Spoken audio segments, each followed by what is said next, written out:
Hi అండి, అందరికీ good morning. ఏం చేస్తున్నారండి అందరూ? నేనైతే చూస్తున్నారు కదా, పిండి కలుపుతున్నాను. దేనికో తెలుసా అండి, ఈరోజైతే టిఫిన్ దోశలండి, దోశలు వేస్తున్నాను. మీరు కూడా ఏమేమి టిఫిన్ చేశారనేది కామెంట్ బాక్స్లో కామెంట్ చేయండి. ఇంకా దోశలు వేస్తున్నాను కదా అని చూడడం కాదండి, సబ్స్క్రైబ్ చేసుకోండి, లైక్ చేయండి, షేర్ చేయండి. ఇంకా ఎవరైనా నా ఛానల్ని చూడకపోతే సబ్స్క్రైబ్ చేసుకోమని చెప్పండి మీ ఫ్రెండ్స్కి. చూసారు కదా, దోశలు అయితే వేడివేడిగా వేస్తూనే ఉన్నాను. అప్పటికే టైం అయిపోతుందని మా అల్లుడు గారు అయితే గొడవ చేస్తున్నారు. వేడివేడిగా దోశలు మా అమ్మాయి అయితే తీసుకెళ్ళి మా అల్లుడు గారికి అయితే ఇచ్చిందండి. ఎలా ఉన్నాయి నాన్న అని అడిగితే నవ్వుకుంటూ చెప్తున్నాడండి, బాగున్నాయి అత్తమ్మ అని చెప్తున్నాడు.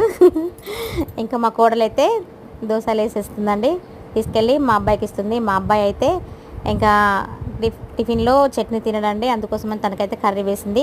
కర్రీలో కూడా దోశ చాలా బాగుందని చెప్తున్నాడండి మా అబ్బాయి. ఇంకా మా మనవాళ్ళకి స్పెషల్ అండి, ఎప్పుడు దోశలు చేసినా ఏదో ఒక బొమ్మ వేసి ఇలా ఇస్తే మాత్రం చాలా ఇష్టంగా తింటారు.